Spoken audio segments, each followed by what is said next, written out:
Hello, everyone. Welcome back to the Winging It Waterfowl Podcast. I'm your host, Troy Miller. With me is my co-host, Blake Horton. Hi, everyone. And then tonight we have Justin Rye with Highboot Canine.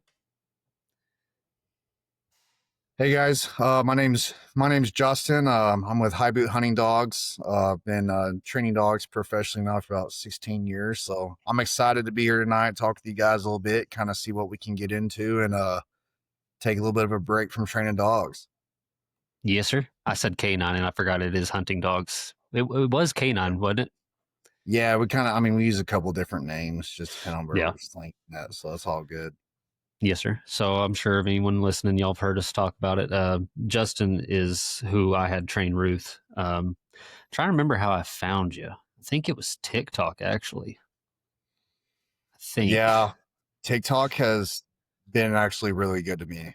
So yeah, I think about 50% of my clientele this year has come from TikTok. Yeah, I mean, I was being up here Amarillo area. There's no one that trains like waterfowl hunting dogs. It's all upland stuff like that. Yeah. And so, I mean, I was searching everywhere, and the people that I did find and talk to that were within, an hour or so, it was like, well, I do this, but I can train a waterfowl hunting dog if you want me to. I was like, yeah, I don't think that's who I want to go to. The side gig. Yeah. The side gig's always. Yeah. Yeah. Funny story. Yeah. This is like someone's backyard pen where they got 3 kennels and.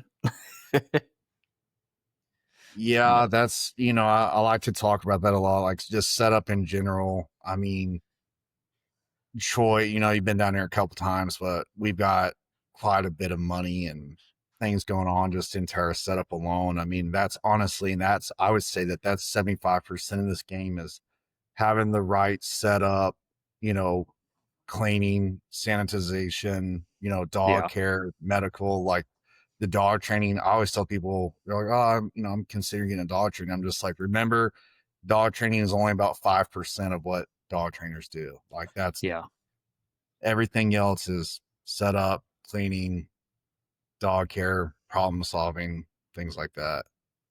Yeah, y'all have added a lot over the last year, even.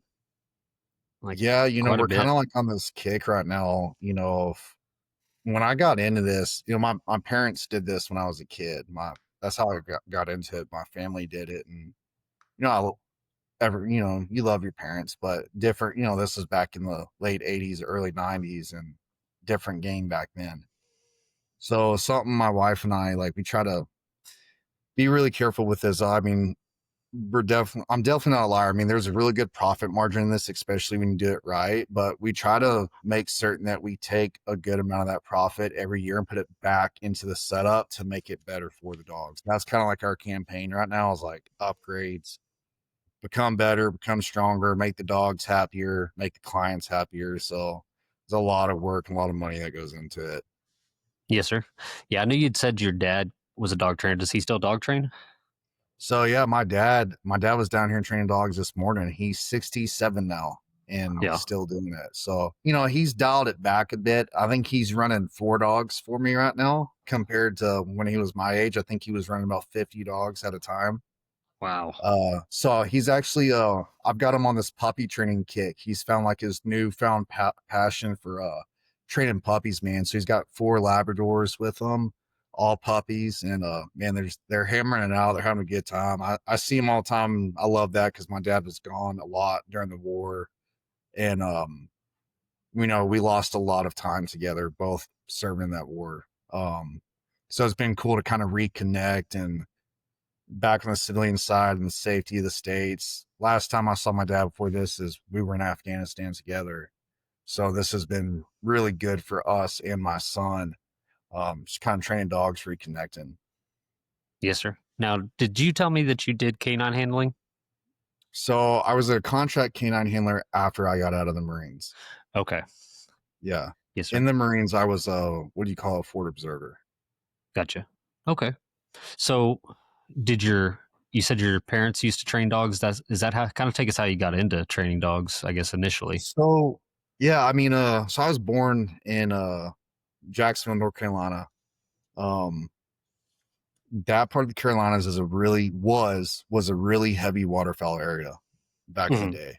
That the coastline was covered down for many, many years. It was a very high waterfowl spot. Lots of flood zones. So my dad trained waterfowl dogs. I think about 20 years or so. And that's, for me as a kid, it was, I didn't really consider myself a dog trainer. It was more like a chore thing. Like, everyone, your parents either raise cows or they raise horses or they have goats or whatever. My dad, as he was phasing out of the Marine Corps, he got into retrieval dog school, and his buddies were all doing it. And that's how he made his extra money, because the Marines just weren't paying much back in that time. And then we ended up moving to Texas when I was about 5 years old. He moved the kennel over here. It was actually over to Texarkana, Texas. So we hunted. I grew up hunting the Red River pretty hard on waterfowl. That's where a lot of my experiences. I don't really remember much from being in Carolina, to be honest with you. I was so young, but I spent a lot of time on the Red River, and I still do. My little brother hunts there pretty hard. He's a huge waterfowl hunter, so hoping to get to hunt with him a little bit this season. Yeah. But so did that as a kid. The towers got hit. So my dad started deploying as a civilian contractor, and the dog training started to kind of take a dump, man. It just wasn't really the priority anymore. That war in Iraq started off really hard, really fast. So I started, my dad started coming home, and honestly, like, his connection with the dogs just started getting dimmer and dimmer and dimmer. Every deployment he would come home. So I said, you know what, like, I'm done with this. So as soon as I turned 17, I got a signature from both parents, and then I joined, went in, ended up serving 5 years, and I thought I was done with dog training. Like that was it. It was a chore. I want to get away from it. I'm not even gonna lie, like, I couldn't stand it as a kid because I just didn't see the light in it. So I went on my first deployment, and we had a canine handler on our team, and him and I made pretty good connection, because I knew working dogs pretty well even as a young man. And dog, even being a military working dog, had a couple flaws that we worked on over there, and it just kind of kicked off some things. So when I was still active duty, I ended up going to handler school. And then when I got out of the Marines, I became a contract canine handler for a private company and deployed there a couple times. Realized that was the quicker way to get killed than being in the Marines. Because contracting is like this whole other thing. It was pretty wild, definitely Wild West days. And I met my wife, and then decided that I wanted to start training dogs on the civilian side. So I ended up cashing in my GI Bill and went to like 10 different schools with some of the best dog trainers in the world. I've spent some time with like Pat Nolan and some older guys. That Pat's really big in the waterfowl world. He's an absolute goat when it comes to bird dogs. Then I opened up my kennel over here in Dallas, and we've been at it since, man, like nonstop. It has not slowed down a bit unless we make it slow down. Yes, sir. Yeah, that contract work stuff. Sorry, Troy. I know where you're coming from. My mom contract work in Afghanistan, Kuwait, and all that. It's about probably like your dad did growing up. My mom was gone all the time. So all the time, man. Just some people say chasing the money, but I don't know, man. Like, after being there and seeing my dad, like, I think he liked the money, but I don't think he was there for the money. I think he was there for the purpose. Yeah. My mom was a contract medic, so. Oh yeah. So I know where you're coming from on that part. We've been there, and that's when me and Troy. I think me and Troy got a lot more closer when my mom deployed and she was gone so much. Oh yeah, like I have like a whole nother like set of parents now that kind of help raise me and get me through school and stuff. Dad being gone, because my mom and dad ended up divorcing when I was pretty young, so it all worked out, man. Somehow we circled back in the dog thing. We've been doing it for well over a decade at this point. Yeah. So does your dad just work with you on it, or does he have his own stuff still? Yeah, no, he's wrapped in under Highboot, under our LLC, and he's doing it with us. I've got several trainers that I don't like to say for me, because I don't see myself as like a boss type. I've got a lot of people that train with me and want to train under the brand. My dad retired after 47 years of government service earlier this year, and so he's like, man, every guy I served with that retired and then stopped, like within a year they were dead. So how many dogs you got? I was like, I got all the dogs you want, man. Head out. So we started training the day after my dad retired. Yeah. Does he live around there? Or is he down?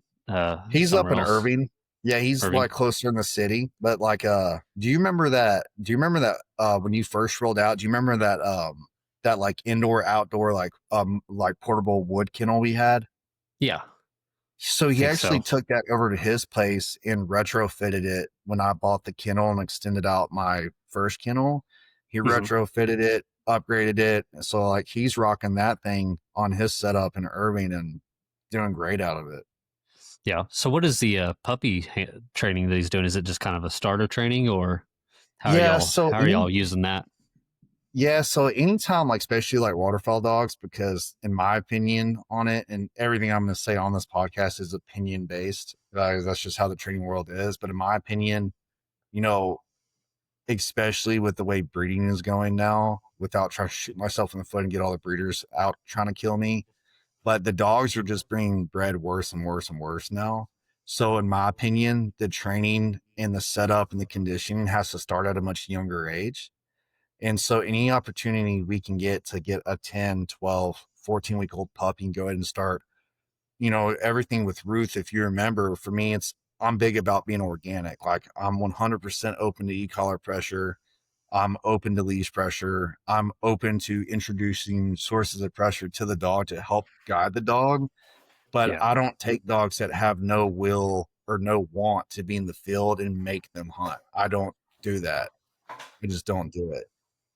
Yes, sir. So anytime I get that opportunity to start them at a young age, and nowadays, especially our brand has been growing so much just in the last 5 years, we're getting puppies tossed at us left and right saying, hey, we want to start conditioning now, and then we want to be back when we're 8 or 9 months old. And so we kind of sell everything out as like a combo now, and make it a little bit more long-term, and just, we see a major improvement in the dogs. Yeah. Yeah, I know there's definitely a lot of things just from you and me talking with my experience with Ruth that I wish I'd done starting earlier with Ruth and everything, And so, I mean, it's my first waterfowl dog. So, I mean, I'm still learning a ton, and you've been great with helping me with all this. Yeah, for sure, man. She's a great dog, man. There's all kinds of stuff you can do as puppies that I think people just forget about. They think it's about just tossing birds, and like it's not. Yeah. It's just building. And it's really in the beginning, just throwing that dog in the truck and going to town. With our puppies, we spend a lot of time in the city on purpose, just exposing them to those things. If we're in the truck, they're in the truck, because the kennel is a problem for a lot of dogs. Feeding and conditioning to feeding like in high destructive areas is a big one. Like we like to take our puppies and we feed them in like the Dollar General, the plastic like kiddie pools. We fill them up with plastic bottles and soda cans, and we literally take their kibble, toss it in the pool, and send the puppy in. And you can introduce light water at that point, introducing heavy noise. You're introducing unknown texture, unknown surfaces. So at 15 weeks old, you've got this puppy who just does not care. Like he's down for whatever you're down for, versus, and I'm not picking on Ruth, but since you own her and we're here, I use her as a great example. We were introducing things to her that she never seen before. Oh yeah.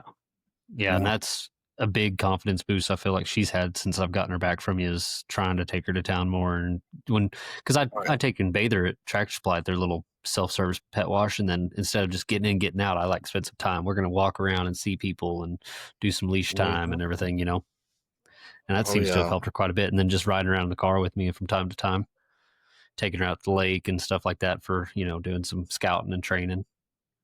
Yeah, she's blossomed out quite a bit from where she started at, for sure. Oh yeah. Yeah. I really wasn't sure we were going to make a dog out of her at the beginning. I was a little concerned. I'm not going to lie. that's one thing about me, and this is really kind of how I've made my reputation, to be honest with you, is I'm not afraid to make that call to people. And I always give them that option to say, hey, this is where I'm at. I just had to do one last month. And, they ended up switching from retrieval to where we just kind of like really honed in on their obedience. But I always give people the option on the dog, say, hey, this is kind of where I'm at. I'm getting to the point to where I feel like the dog is starting to put up that wall, and I just don't think it's for him or for her. And you tell me what you want to do. And, I always try to, that's the video thing is really big for me, because I try to have something in there that people can see and feel when they're away from the dog. And, I had a pointer come in, 4 months ago, and finally last month I was like, man, it's just not making the connections. So owner said, you know what, why don't you go ahead and pull him off of birds, put him on deer tracking and see what he does. I put the dog on deer tracking the next day. Dog's fine. He's all about tracking ground odor. He does not care about live birds. He doesn't care about dead birds. He doesn't care about bumpers, not even with force fetch from a fun way or a force way, like doesn't care about it. I put odor on the ground for deer. Dog takes off. He's happy. That's awesome. So at what point do you start introducing birds to the pups? And I just ask because, I didn't have the problem that Troy did with Ruth. I mean, me and Troy talked about all the time, because I found Ruth for him, being his wife, got her for him. And she came from, I thought she was not have any problem. She came from her parents were master hunters. And I was like, oh, this is going to be great. And then she did great, but like my dog, I introduced it to birds real early. Like I have pictures of him as a 9-week-old pup dragging ducks around. Mm-hmm. Do you recommend it that early? I mean, the earlier the better. No, I've seen it even earlier. I've seen 6-7 week old puppies that just got done weaning off of mom, and they're on live pigeons. It's really, that goes back into that opinion kind of thing. Everyone's a little bit different, because we do a lot of waterfowl, but we get a lot of dove only dogs down here, and we get a lot of guys that are looking for maybe just like one bird species like pheasant or quail.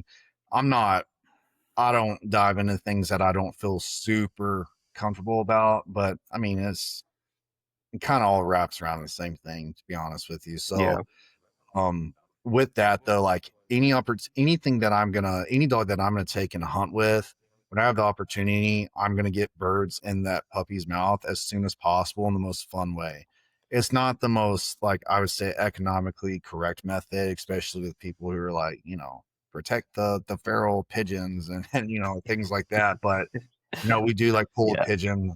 We pull a pigeon raising license from Texas every year, and we're able to access pigeons. And when you don't have access to ducks, and even like young Labradors that are going to be waterfowl only dogs, pigeons, I tell people all the time, pigeons and dove, even chucker, let dogs play with birds. That is so big to me personally, that to the point to where, I don't do a whole lot on social media, just because like we live in a different day and age. But I absolutely, as this week, we'll put puppies in pens, and we'll put a clipped feral pigeon in there, and let puppy go. Let them work the bird call it. Let them work it. They need to hear the flaps. They need to see the wingspan.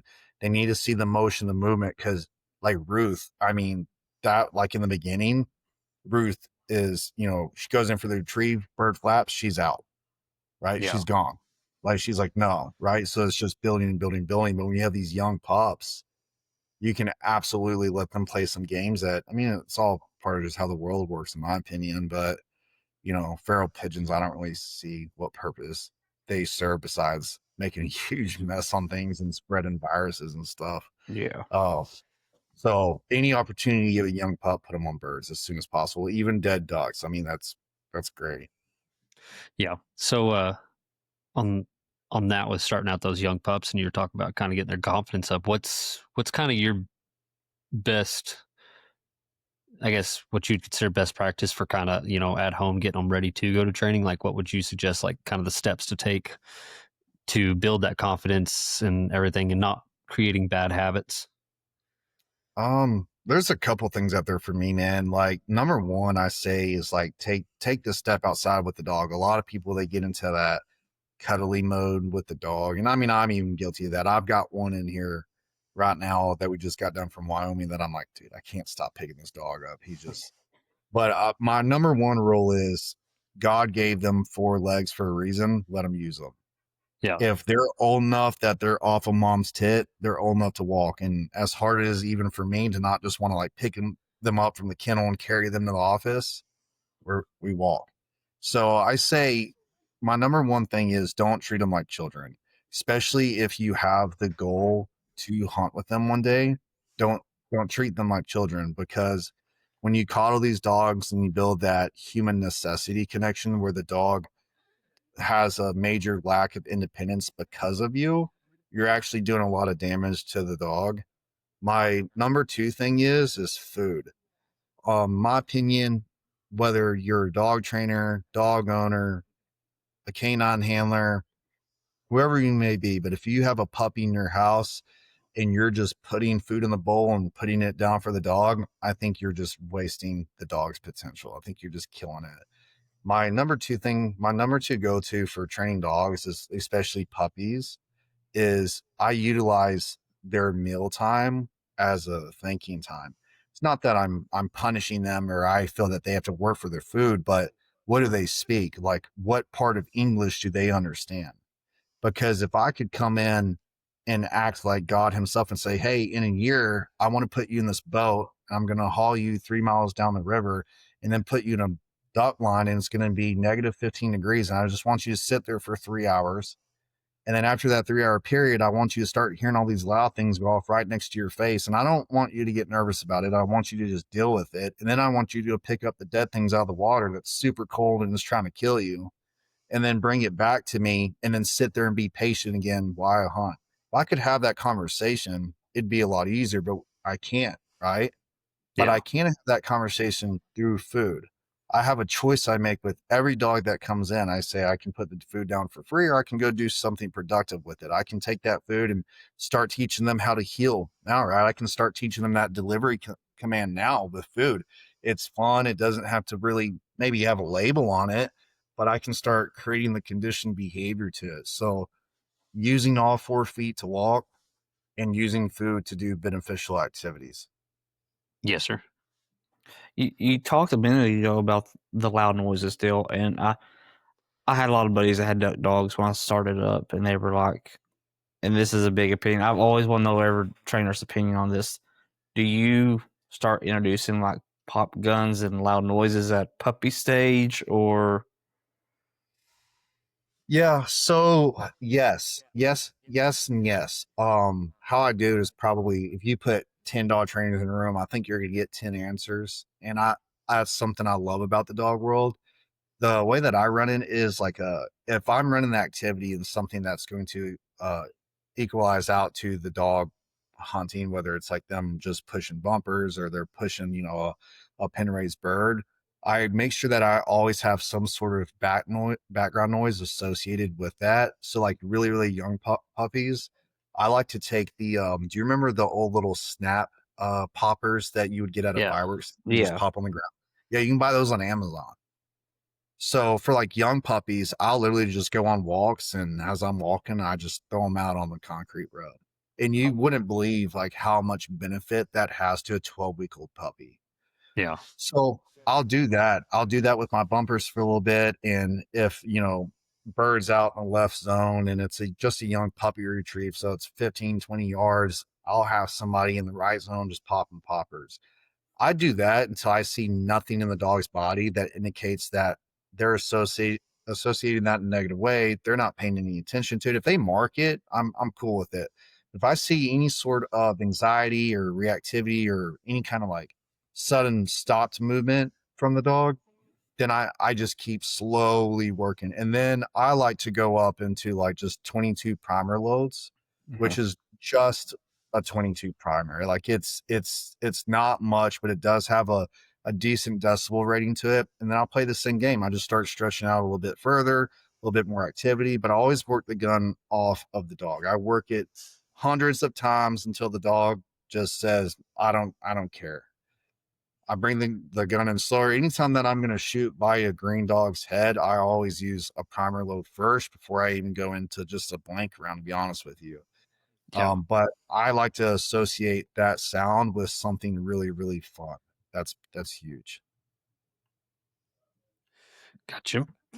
Yeah, I think I started Ruth out a little bit with the poppers and then the little cap guns kind of deal. Yeah, just a little bit great. Here and there. Even like another good one is even older dogs, man. I tell people you have to remember off season affects older like conditioned veteran dogs just as much as it does green dogs, right? So even off season, I'll just take a turtle box or a speaker, and anytime I'm running sessions on obedience or anything with the dog, I'm just blasting duck hunts in the back.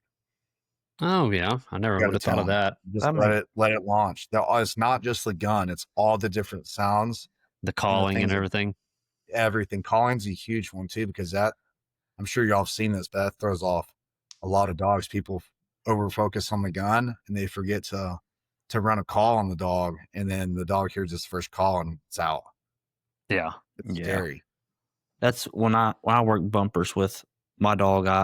I always have the call out, and I'm just blowing the call and trying to throw bumpers at the same time and trying to get them used to not when the call stops. It's not when you get to go. You get to go when I get to tell you to go. Not there. It is because you never. I mean, there'll be times me and Troy hunted before, and we've shot, and there's still birds coming in. We're just waiting. We're still on the calls, and they got that high drive too, where they want to go, but I need you to sit back for another 30 seconds. Yep. Impulse control, man. That's impulse control to me comes back down to obedience. That's why like Troy knows this, but like I'm really big on the obedience being pure and organic. And yeah, I run the e-collar system. I'm a Garmin staffer. I do a lot of stuff with them, but I love the e-collar, but I have to have a foundation with the dog before. And like my place has to be good, because place is what I'm using to be on the stand. So if I'm hunting off of a tree, the dog's on a stand, or running a high mow marsh, or running deep water out of a floating blind, no matter what I do, the dog has to be super steady and super stable. And to me, that always comes down to the idea of the simple obedience command of place. Place eliminates so many problems. Yeah. So you were talking about old and young dogs being affected by off season. What's your suggestion to kind of keep everyone sharp, trainer or the handler and the dog? What's the best way to do that other than just going out and throwing a bumper in the backyard every now and then? So believe it or not, that's actually a very emotional answer for me, because I'm at that point in my career right now that a lot of the dogs that I trained early on in my career, they're actually starting to pass away. I'm getting calls almost like every other week right now about dogs passing. So my answer on that one is simple, but it is emotional. Their lifespan on this planet is so short, man. Like it's insane. So to me, I consider it selfish to only utilize a dog's skill set during season. I think it's selfish of us. I'm guilty of it. 100% I'm guilty of it, but I feel selfish when I do that. So I tell people for off season, you can make it very easy on yourself. You've introduced a world to that dog that somebody introduced to you one day, and it got you quickly addicted. Someone took you on your first waterfowl hunt. And at that point in time, you said, I'm going to do this every season that I can walk for the rest of my life. So you do that to your dog. And then for 9 months out of the year, you say, no, nothing. They don't know that you have a job.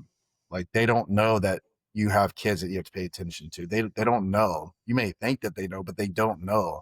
They know they get fed food that day. They know they get fed water that day. They know they have shelter that night. They don't know that you're putting them off because you're busy with life. So for off-season dogs, especially veteran dogs, I say, dude, 5 minutes of something every day, of something. 5 minutes is about an hour in a dog's head.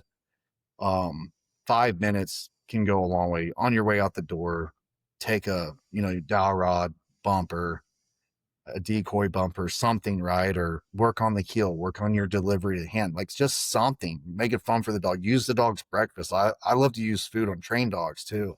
People think only puppies should be getting treats and things like that. But like, if you guys offer me a McDouble right now to say something on this podcast, I'll probably do it.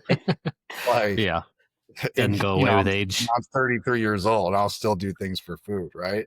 So it doesn't go away in age. So do something. Nothing. You're wasting the dog's life away. And in my opinion, from personal experience, you're going to regret it one day.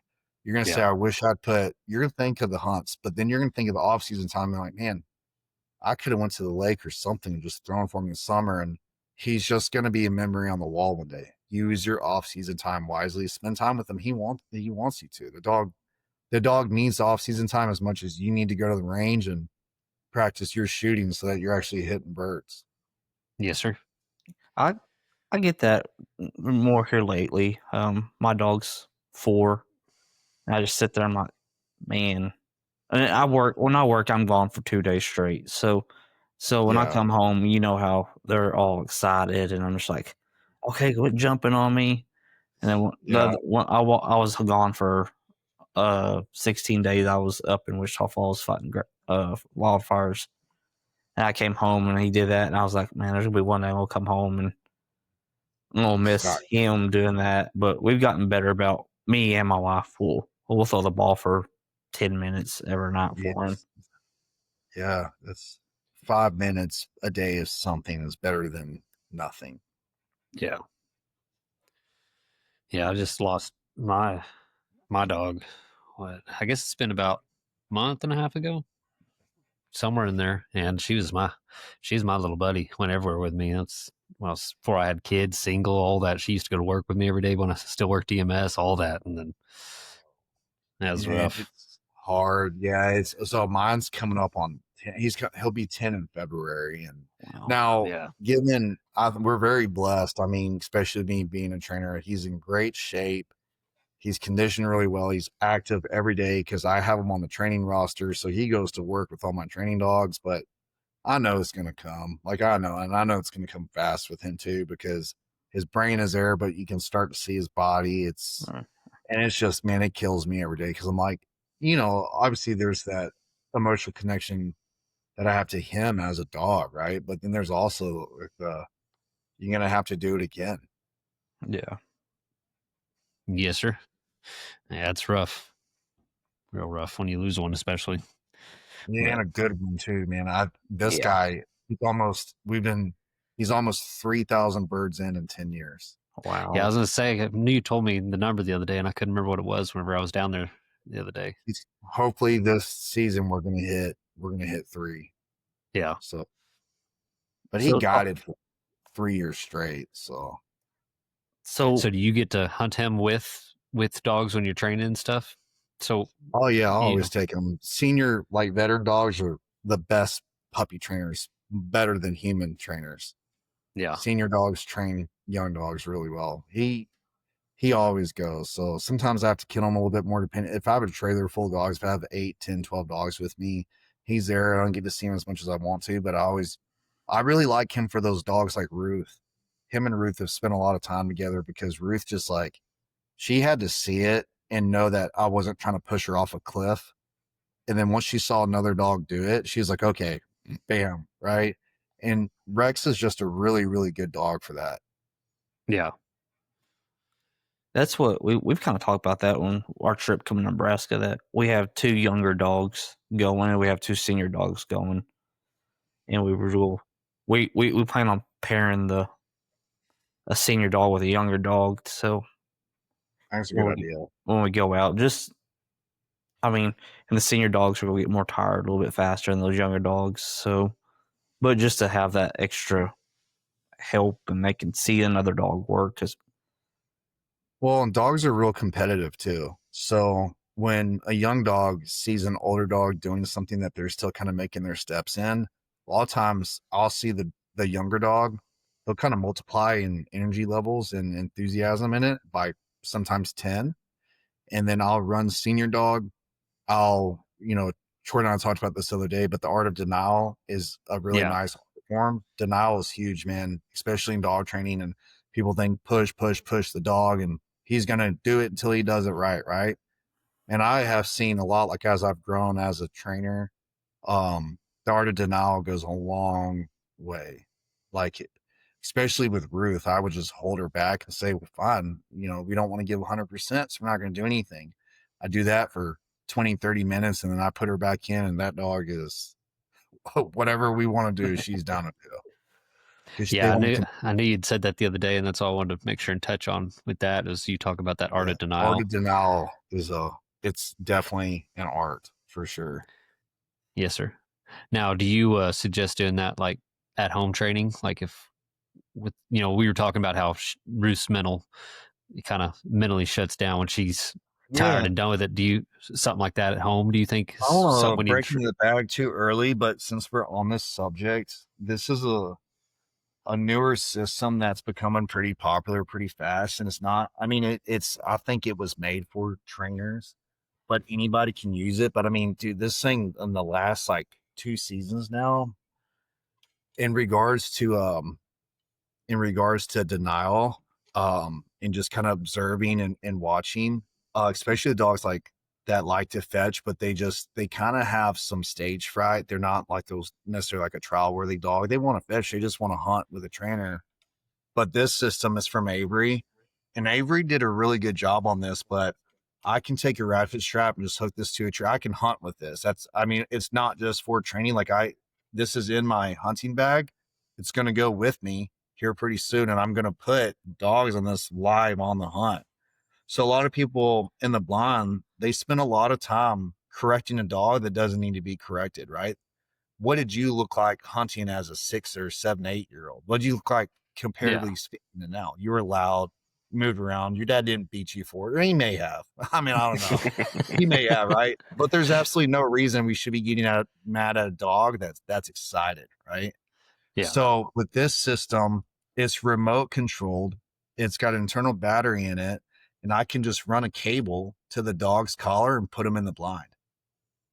You have a stake system that comes with it, so you can take it just about anywhere you want to. If you don't want to use a stake, you can just tie off to a pole, a tree. You can get it to something, right, is what I'm saying. So this thing stays in the bag, because most of the time, like when I hunt now, even personally, I'm usually hunting a client's dog. So I want to do, it's not even really about me shooting birds anymore. It's about doing productive things during the hunt with the dog that give the dog more experience. So these systems, they're a little pricey, but that's just the world we live in with dog training. Everything's pricey because it says the word dog in front of it. These systems are really, really good because I don't have to be on top of the dog. I can be 100 yards away and I can pop it with a remote and send the dog on the retrieve. Otherwise, they're back tied and they're just hanging out without choking themselves. So that's something to think about too. Yeah. Do you recommend that with dogs that break bad? 100%. It's actually called a no break. Okay. Is what it's called. Okay. Yeah. Yeah, it's a little pricey. It's a couple $100, but with dogs that do break, that you want to, because like if you have the dog like properly e-collar conditioned, then you can absolutely work on breaking early with the collar. But in my opinion, as a guy that I do pick up a lot of pieces from dogs that have been to trial trainers, and I have no problem with trial trainers. I want to be super clear about that. It's not for me. I've spent a lot of my life competing. I love the standard that trial sets, and I think that it should exist. But I've just kind of made my mark on putting good dogs with good people who just want to hunt. That's just where I'm at with it. Trial training is amazing, but it can be mentally tough on a dog.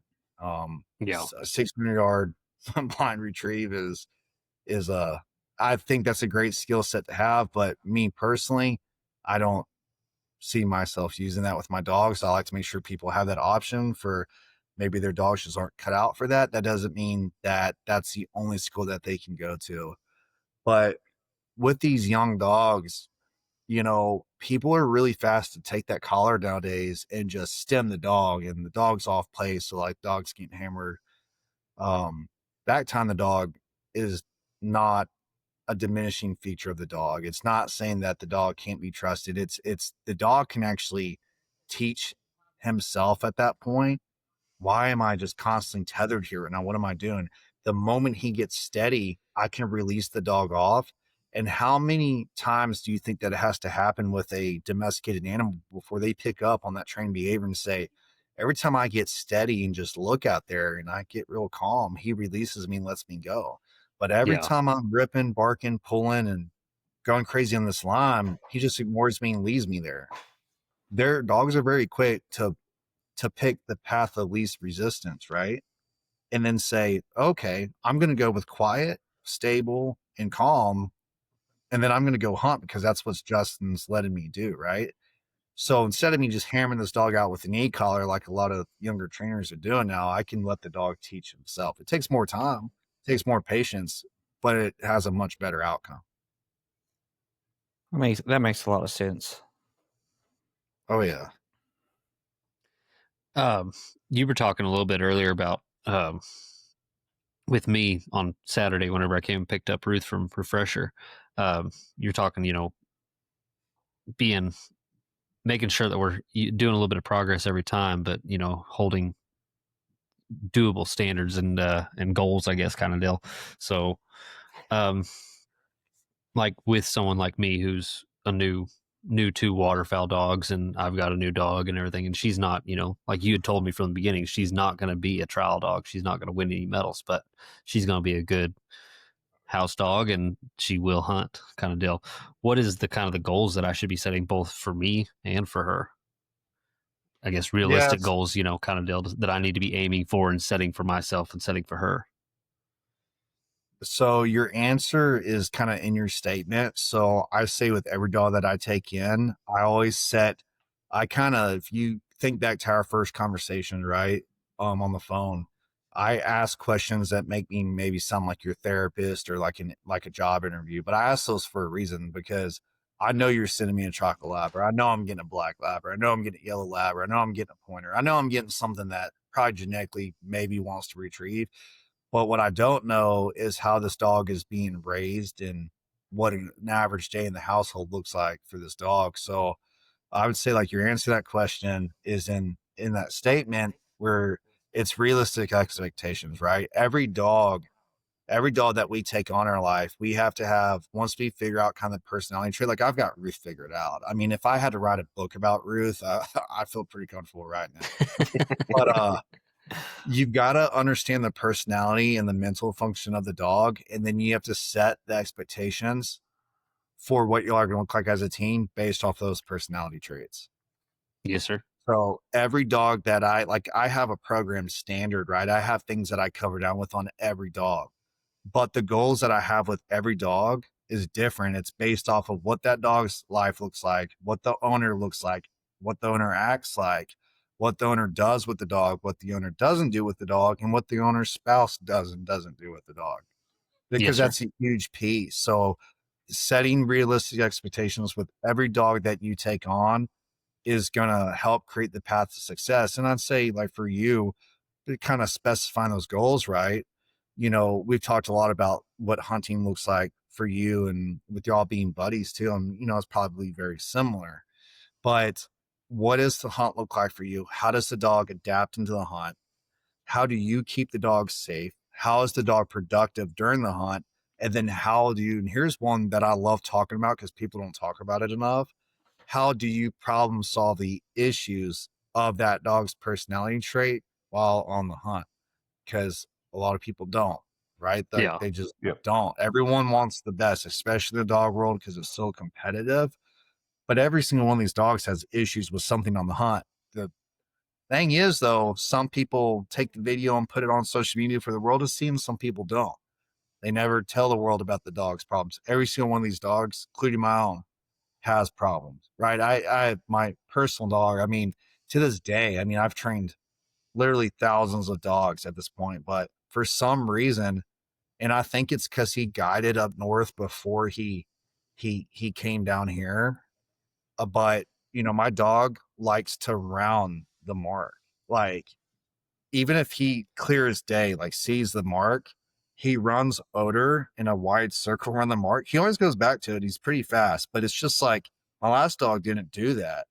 So I had to set realistic expectations. I mean, I could probably get out there and fry the dog for it, right? And I'm not going to lie. When I was a younger trainer, I did with Rex. Because I would get frustrated. Now, I mean, to this day, to this week, yesterday, he sees dove here. He hooks left, circles the ground around, and he has his eye on the mark. He hits the bird, brings it back. It's just, so I have to have expectations. If I was taking the dog to trial, then that wouldn't work, right? That would get me penalized. The great thing is I don't care about that. I care about, is the dog safe? Are the hunters around me safe? Am I safe? Is the dog having fun? Are we having a good time? And are things productive? Yeah. And like, you know, when I first sent Ruth last year down to you and everything, and kind of early on, you'd updated with me saying, hey, you know, these are the problems we're having. This is the challenges I'm facing. Do you want to continue? You know, stuff like that. And you were saying, you know, she's not going to be an award-winning dog. She's not got the highest drive in the world, but, you know, by the time we're done, we're going to be able to go out and you and her are going to have a good time and hunt. And to me, that's the most important part, is that, you know, me and her have got 6 hunts now under our belt, 2 dove and then 4 teal. And, you know, it's been successful every time. I mean, right. As long as she's happy and I'm happy, that's all I care about. And what I'm seeing as success in my book is that, you know, it takes a minute. We had to go out and, you know, like I called you, that first dove, she chewed it to pieces. And you're like, hey, you know, I told you what I was doing. You're like, sounds like you got it solved. And she has not chewed up a single one, like gentle as could be, bringing them back. So, I mean, you could mount any bird she brings back that she's brought back to me since then.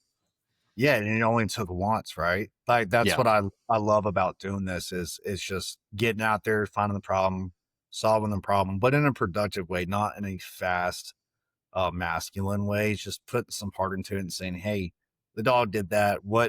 How can I run the next setup to maybe, you know, divert the dog away from doing that? And Ruth's a great example of that, because she did have a lot of problems.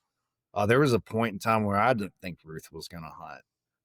Her retrieval drive was just, I mean, it was bottomed out, and it took, man, weeks and weeks and weeks and weeks of playing the same game over and over and changing that game and then changing that game to a different game and then finding these things. And then you remember I'd get excited because I would text you and say, hey, I think we're onto something, like good, you know, and it's just setting that hook in, right? I'd set that hook into her, she'd bite it. And then I'm like, okay. So then the next day, that's how I'm running that game, right? But for the other 15 dogs in my kennel, all of those games look completely different. Yeah. It's just how it is. Yeah. Oh man, it's just like you and me were talking about, like completely different dog from what came down there last year. I mean, just picking her up Saturday, like actually seeing her legit run, like legitimately run. You know, you there for a while, you'd be like, okay, yeah, I'll go get it, but I'm going to take my time. And she'd like walk to some bumpers and just, you know, trot. But now it's, really cool. Yeah. So, I mean, just awesome seeing her actually run and be excited about it. Like, and I think it only gets better from here at this point, man. I think when y'all head up north, like I think I see, you know, when you first get there, I think there's going to be, you know, a day or so of getting into the new setup and new dogs and maybe some new people and just the traveling, right? And then I think the next day, I think she's going to turn into a hammer and just start blasting it. I mean, the experience level from here it just gets better. So what I say is, when I train dogs, like, yeah, I'm training the dog to completion, right? But all I'm doing is giving you a foundation of how you hunt. I'm taking that foundation, I'm putting that dog now in your world, and you're taking that foundation that we laid, and you're building cement blocks off of it to make it fit your lifestyle. And that's really kind of where we've made our mark, man. I get a lot of dogs that are like bred for this, that come in or sent to us. A lot of dogs we're getting right now are coming straight from the breeder. But I do get, I would say, a large portion of my clientele. And I'm not a competitive guy. I mean, there's 20 dog trainers within 20 miles of me, and I say use who you're comfortable with. But I mean, I get dogs all the time, and a lot of the dogs that I get, I'm not their first trainer. And usually what I see in this world, and what's becoming a little bit more common, is there's a large majority of people that run a dog to help them retrieve birds on their personal hunts. They have no They don't have any plans to go to trial. They don't care about putting medals on the wall. They don't care about breeding. Now, when it comes to trial, I do think trial is absolutely the best way to keep the standard of what a trial dog, what a competitive dog should look like. But I also say too, is like the way that I run my dog on a hunt, the way that I would run my dog in trial is two completely different ways. So I like to drive my truck. It doesn't make me a NASCAR driver. Yeah. So when it comes down to that, we're getting a lot of dogs that they get, they flunk out of retriever school. And so the people say, well, yeah, but the dog retrieves at home, but at trial school, dog wasn't getting it. So I'm like, well, what are your goals with the dog? They're like, I just want to hunt. And then 3 months later, the dog's hunting. Because it's not because we did anything that the trial trainer's not capable of. That's not how I feel about it. I take pride in being able to set realistic expectations in people's heads and then match the dog to those expectations. That's really kind of where it kicks in, though, to be honest with you. Yes, sir. What was my other question? I don't remember now. Oh, I was going to ask you about the blood tracking. I don't guess we've ever really got to talk about that, but you were saying you do the blood tracking and everything. So do you train for that, or do you just kind of help with that, like as a service? Both. So my Labrador tracks. He tracks down game, so he tracks deer and down pigs. He's done a couple elk as well, but we do provide a tracking service. So I've got a couple guys in the area, and long story short, like with my background in the Marines, I'm pretty good at finding things that don't want to be found. So, I just took that and I went to some schools and I took that mentality, and what I have found out about tracking, and it's a science. Like if you understand the science of it, working the dog's nothing. Like knowing what odor looks like in air and what it does with wind, and understanding truly how the dog's nose operates like an engine. Like I've taken pet dogs and turned them into game trackers. I've got a pit mix out here that this guy was like completely set. Like it's a rescue dog. I mean, I think he gave $20 to pull it out of the rescue, and no one had much faith in the dog. That dog's tracked like 20 deer in the last 2 seasons now. So, she's got that nose. So like with tracking, yeah, we do have a tracking service. So like since bow season started, we get a lot of calls, morning, evening, late night. So we do a lot of personal tracking there, and it's a good source of income. It's also just really good just to get out there with the dogs. I mean, be out in it. And I tell people, I mean, especially if you come from like a law enforcement, military background, or even just a guy just likes getting into trouble, I say, go out to the middle of the woods where it's dark as hell at night at 2:00 in the morning with the dog and track a downed deer. And whatever adrenaline rush you're trying to fulfill, you'll probably fulfill it. Especially when you start hearing them coyotes bouncing around and the pigs are bouncing around you, and but we do train. I'd say we train almost as many tracking dogs a year as we do retrieval dogs. We have a really good reputation in it. I've got several guys that do it with me, and we train a lot of tracking dogs. Yeah, that was going to be my question. Is that something you've kind of phased in, or is that just a little side project or not? Man, it was really kind of just a request. Like people were like, well, your dog tracks my deer for me, but I have this beagle at home. Can you train him to track? And I was like, yeah, probably. And they're like, well, let's try it. And they pay me, and I bring them back a dog that can track deer in 6 weeks. And they're like, oh, well, I told my buddy. Now, I probably do 50 to 75 tracking dogs a year, which is it's great, right? It keeps me busy, and I like doing it.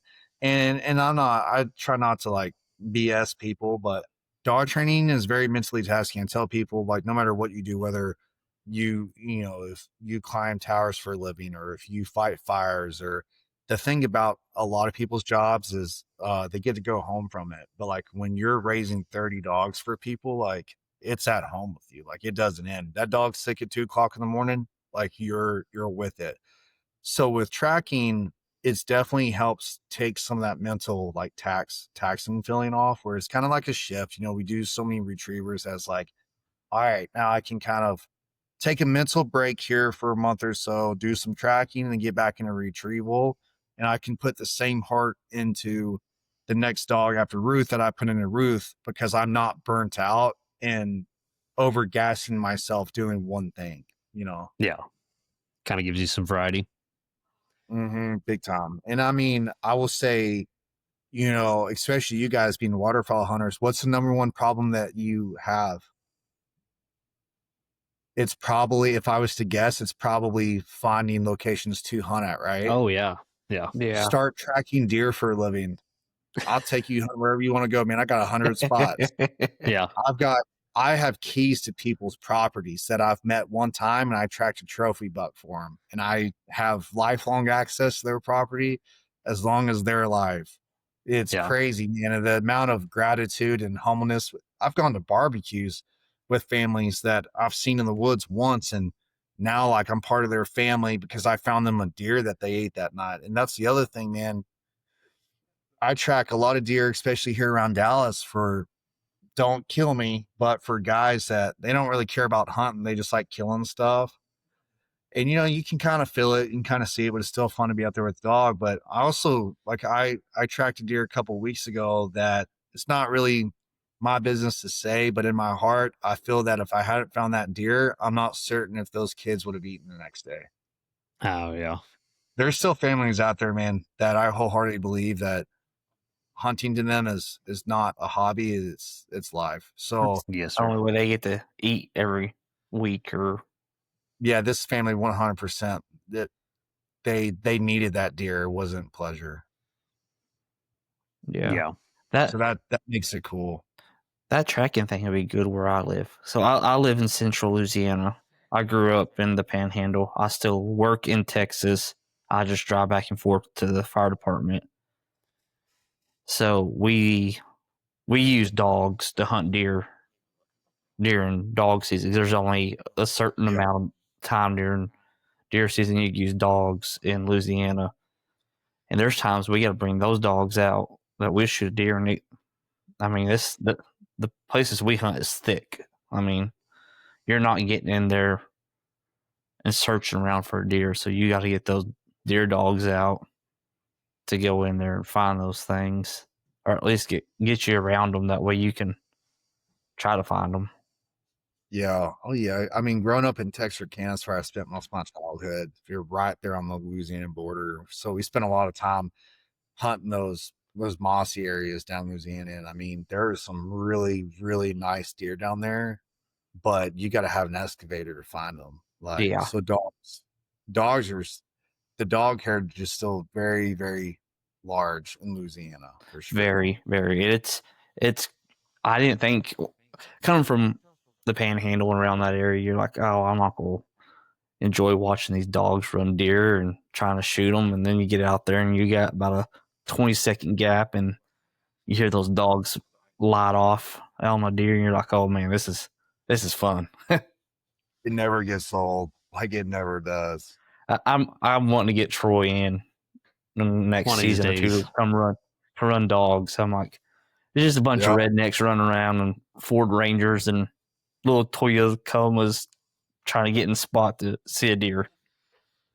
Yeah, but the way I see it too is like, I think like with hunting, I think there's a type of hunting where you hunt and you go home and like you watch TV. And then I think there's the type of hunting that where when you're 80 years old on your deathbed, you're going to look back to that Ford Ranger and be like, man, I'm so glad that I did that. Yeah. Because that's all you're going to have to talk about. Yeah. Yes, sir. So kind of talking about changing up and adding the blood tracking, is there like any big plans for like, next couple of years that you're kind of trying to transition into, or is it just kind of grow the quality of the operation? So there's a couple things in talks right now. There's been like an extreme amount of growth. I mean, this year, like I've had dogs coming from all over the nation. I mean, I had a Chesapeake Bay retriever come from Maryland. I've got dogs down here from Nebraska right now. I've got dogs from Colorado.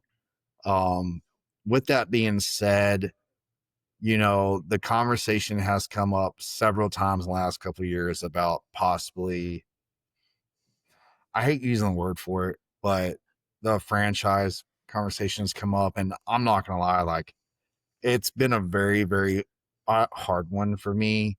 You know, I don't know if it's something I want to do. I've got a lot of people are like, hey, I really want in on this and like what you've built with this brand. I mean, I've got people literally like you know, I mean, I started making TikTok videos because my wife was like, hey, like this is a new form of marketing people are doing, and you know, and why don't you try it? And start putting videos on it, and it's crazy what happened, but you know, it just did. But you know, so there may be a time where, you know, I've got some guys that I serve with that I'm still really close with, and I don't think I ever want to take it to like a national level.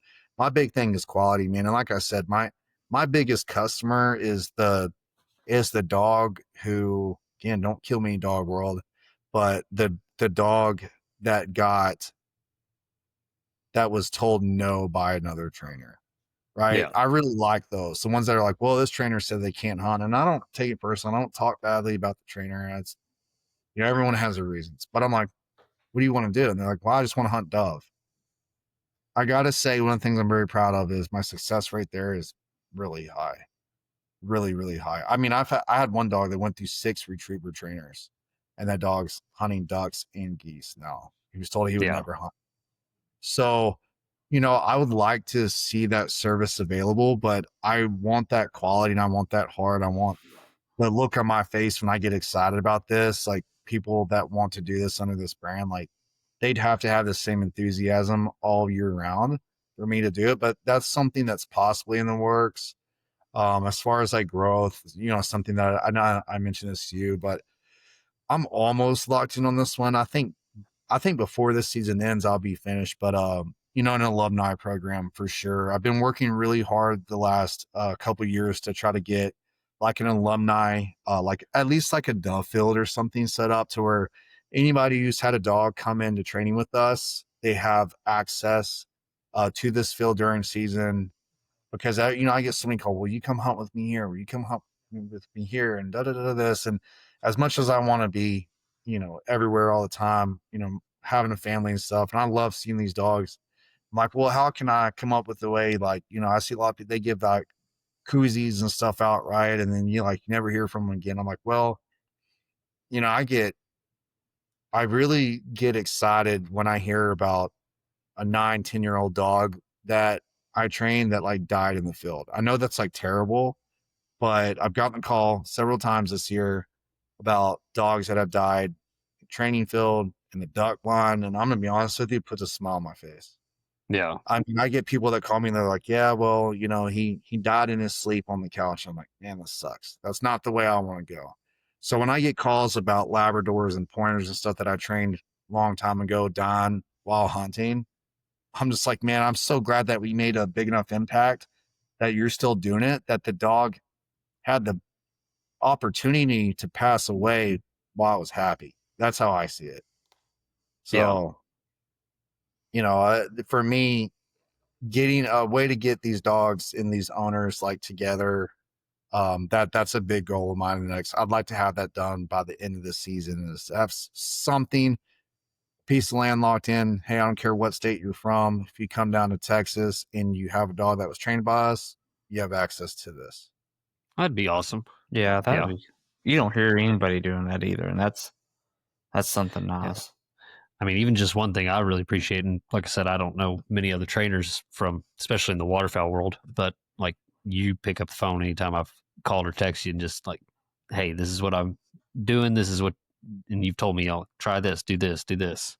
And, you know, I've sent you videos and stuff like that. And so it's awesome having that open communication and everything, and being able to not like, hey, here's the check, here's your dog, you know, good luck to you. You know? Yeah, I'm big about the phone, man. I know texting's like the way to go now, but I still to this day, like, I try to just pick up the phone and call people. And, you know, and on what you said, I mean, sometimes, man, I do like what I do for you, sometimes 20, 30, 40 people a day, and to the point to where I'm mentally gassed. 7, 8 o'clock, I have nothing to give. But my big thing about it is me training the dog here at my place is nothing for me. It's nothing but time is the way I see it. Like what I consider the easy part. The moment that dog gets in your car and leaves, in my opinion, that's where my job starts. So I've always tried to make an impact with my customers about, yep, you got your videos. You saw the work the dog had. We don't live in a perfect world. Your dog's going to do things with you that it didn't do with me. And I can say, well, I trained the dog to do this. Just keep trying, you'll be fine. Or I can pick up the phone and just talk you through the problem the same way that I would look at the dog and work through the problem, give you a little bit of help. And you go to sleep that night saying, all right, cool, we've got this, versus, well, I don't know if this dog's going to hunt because I can't solve this. To me, it doesn't take anything but time just to answer that question and give people real help and move on. Yeah. Yeah, that's one thing. That's one thing I have appreciated about you, like, very much, is being able to reach out to you and get some tips and some help with that, and being able to send you a picture or video and you being excited, like, hey, that's awesome. I love that. Yeah. So. Season pictures, videos are like, I love the fact that I can put the money in my bank account and be able to provide for my family. That I love that I can do that without working for corporate America. But I'm not I mean, I got hit pretty hard while I was in Afghanistan. It's like I have disability coming in, but this isn't just the money for me. Like, seeing these dogs in the field during season absolutely pushes me harder than the next dog in my hands. Like, it's huge for me. Every year I get pictures and videos of these dogs, especially my list of problem children, right? Which Ruth was high on. Ruth was really high on the list.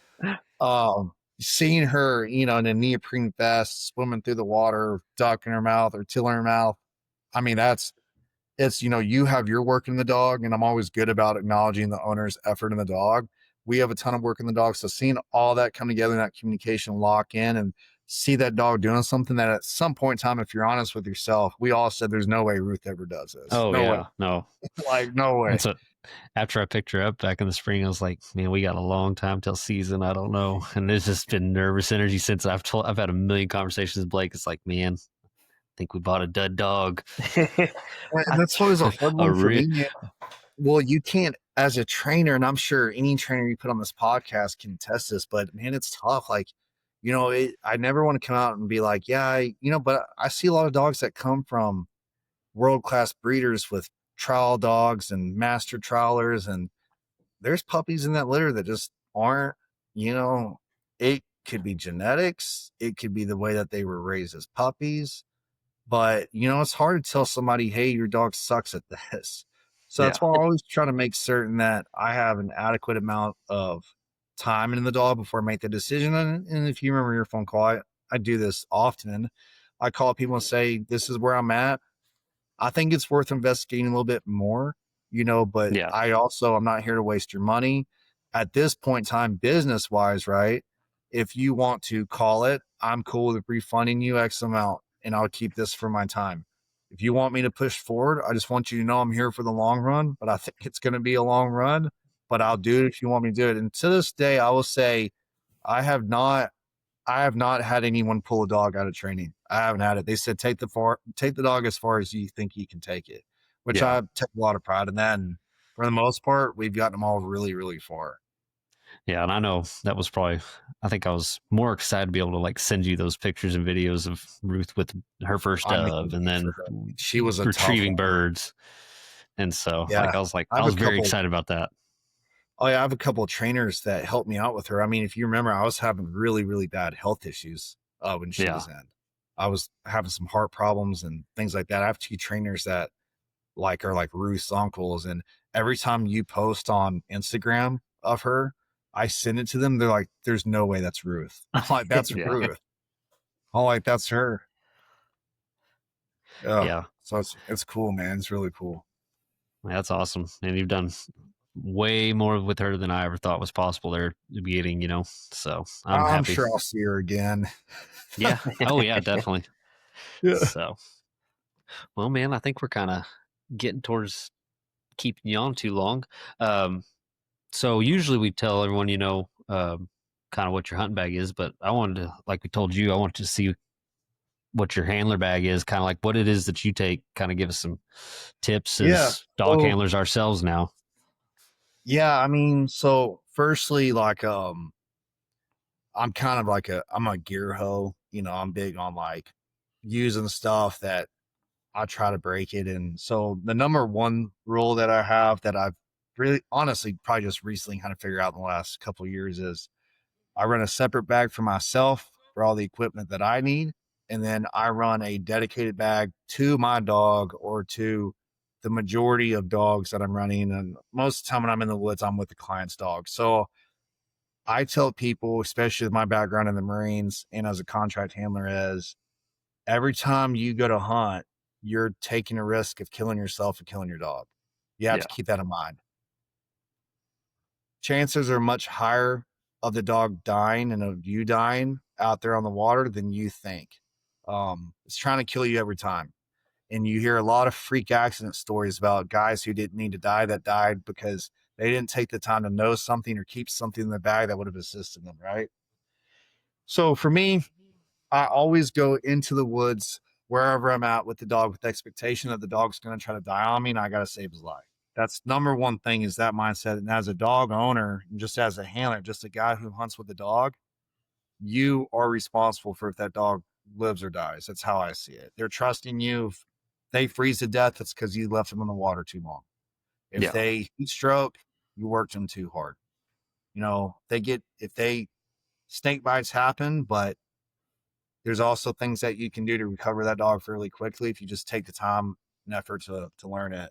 So this is I think this is an older bag, but it's a Mud River. It's actually like a handler's bag, right? I've got probably 10 different types of bags I can run dog equipment out of. It probably looks a little bit bigger on camera than it really is, but I can run multiple dogs out of this one bag. I can throw it over my shoulder.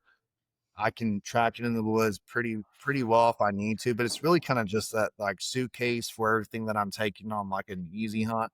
Right now it's kind of it's been pretty much set up like this all year, but it's kind of set up for like dove and we're about to go to waterfowl. So I've kind of, getting stuff tossed in it, but firstly, dog training, you want to have good video. So our clients are big about wanting their videos, right? It's like they're cracked. So I make sure I always have something with me. So I run DJI for a lot of my stuff. Secondly, I always keep Ziploc bags with me in the dog bag, mainly for my birds, but there can be other uses for it. But Ziploc bag are, I think, something that can be easily skipped over that you're going to really wish you had with you. For me, because I don't know really what dog I'm going to run, how I'm going to run it until I pull that dog out and put him in the trailer and I go. But I always run some type of lanyard for my calls. I've got probably 8 to 10 of these set up, but the most basic one, I just keep a lanyard with the Acme whistle on it. A lot of my older dogs, I whistle trained before e-collars became really popular. Now, I train a lot of people who want whistle heritage, but don't really want the whistle. I actually run the tone of the e-collar for that, but I still have a lot of old timers that want whistle trained dogs. I always keep a good lanyard and a whistle with me. This is a wild one, but we live in a world now where technology has become like so, it's crazy, but a lot of accidents can be prevented by knowing where the dog's at.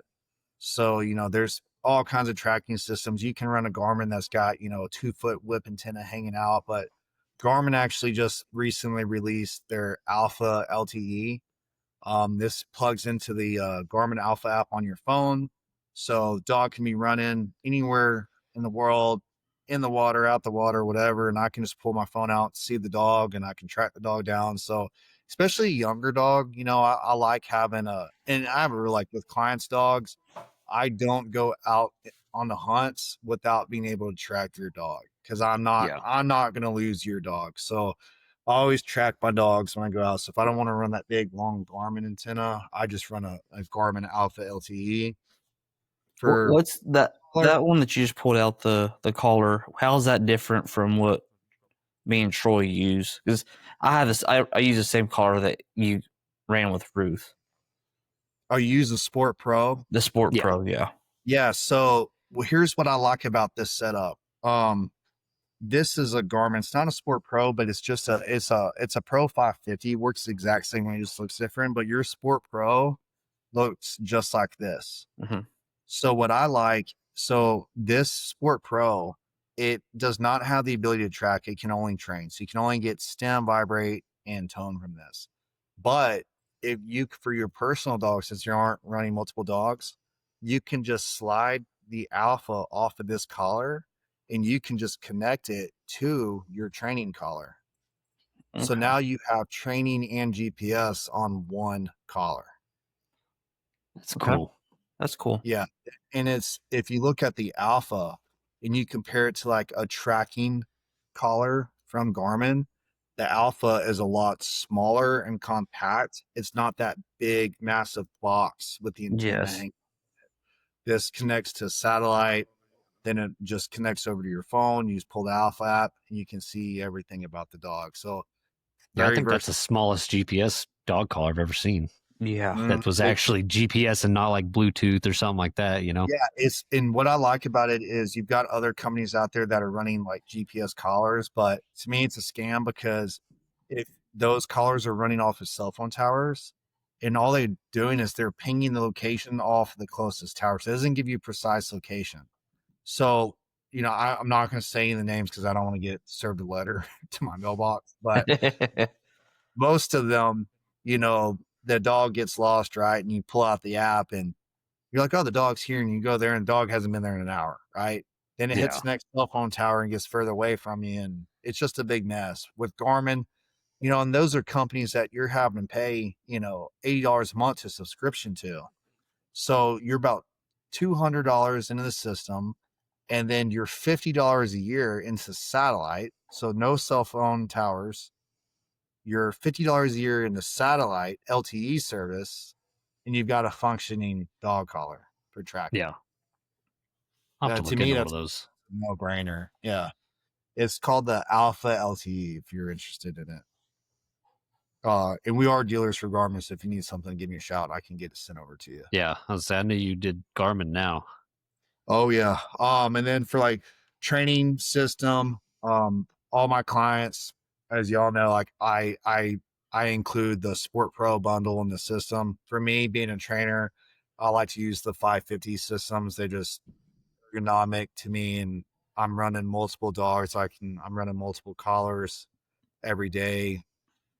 I like, you know, having the confirmation that I have the collar right there. I like the bulkiness of it. So when I'm out and about and my, you know, whether it's just me, my personal dog, or me, my personal dog, and a couple other training dogs, I like to run the 550. But I do use my Sport Pro quite a bit, just kind of around town.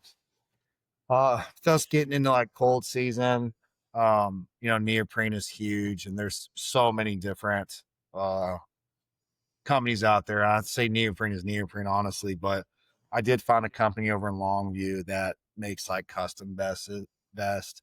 So we were actually able to get like our business, and you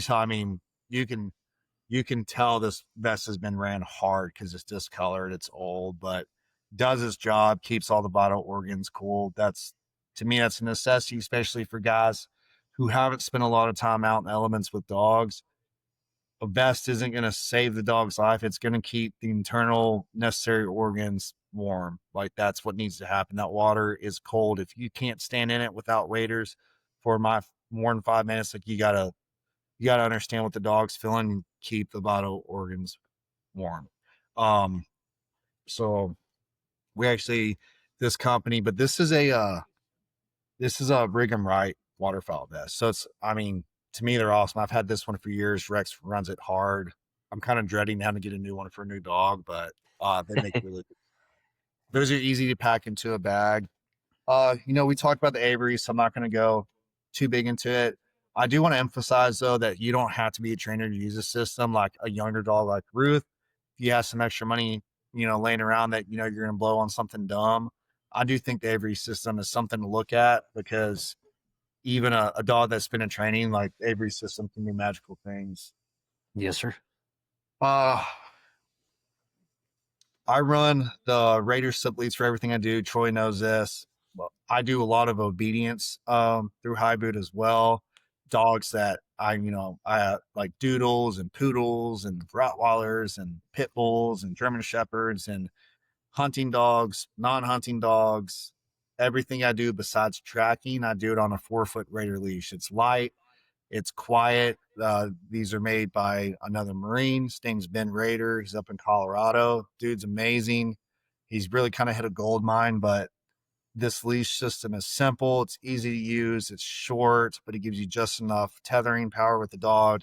Keep the dog close. You can walk the dog in and out of the setup really easily. Raiders are really good, just everyday leashes. Man, I love that one you gave me, and I can like roll it up, put it in my pocket and stuff like that. It's so nice. It goes everywhere with me. It's just simple. Medical, like I can't emphasize this one enough, but I think if you're hunting a dog, if you don't know like the basics of canine medical, I think you're taking a huge risk to yourself and the dog. So many things happen in these dogs that have the potential to kill them that don't have to. So I always say, this kit stays in this handler's bag at all times, but I do run a pretty large, like I would say with my background, I mean, I could maybe do like with the setup that I have in my truck, I could probably like very small basic surgery if I had to, right? Yeah. If I had no option, but you can never have too much. So at least one good medical kit that's made for dogs. They don't tourniquet the same way that we do.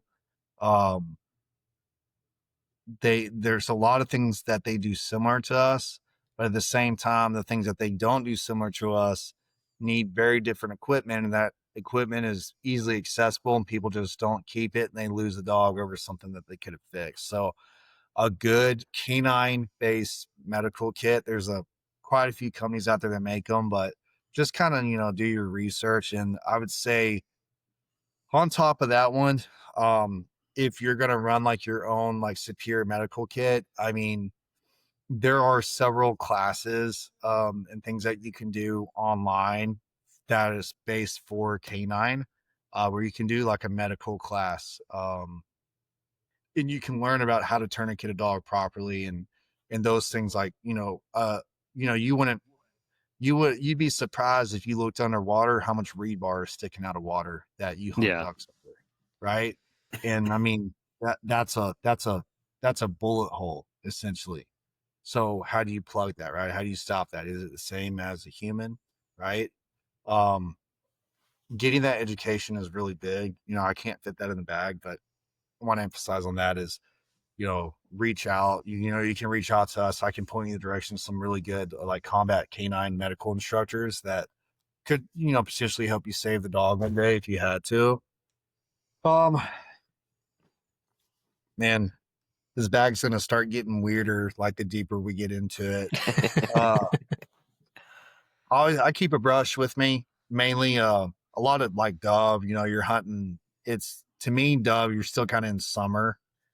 So there's still a lot of things that are picking up on the dog's fur, and you're getting chiggers and stickers and things on you, and then it's being left on the dog. You can't imagine that the dog's comfortable. So I like to brush all my dogs before I put them in the kennel to go home, especially if it's going to be a couple hour ride. And you can get you a good sheet, just like a retractable brush like that, where you can just scoop stuff off the dog, get all that crap off of them. For duck hunters, for my trainer bag, I don't know if this is super necessary for just like everyday handlers. It very well could be, but I always keep a little bit of, now I don't want anyone trying to sue me, but like I do not use the company that makes synthetic odor that you can buy at Bass Pro and Academy. I do not touch it. It's basically dirty water. They can't sue me if I don't say their name. So their stuff is garbage. The only odor that I will ever buy is going to be anything from Pete Rickards. So odor is king, right? Because not everyone has access to frozen birds. So I always keep like a, I really like the best gun dogs, the water hose bumpers, because they're just so durable. They last forever, but they do take odor really well. So you just do a drop or two, something that could be beneficial to you, Troy, especially, new environment, new state, new setup, new everything, is just running a couple bumpers on a dry run for her and whatever setup you're going to run the day before you run it. Okay. That's why I take this setup. So I just go odor, good bumper. I run her in that setup, and then I hunt it the next day. So it's not a scary surprise. Yes, sir. Ball, you're going to be in a parking lot somewhere. Dog's been riding for 5 hours. Like, he's wound up. Ball goes a long way, man. If you own a dog, you need a ball.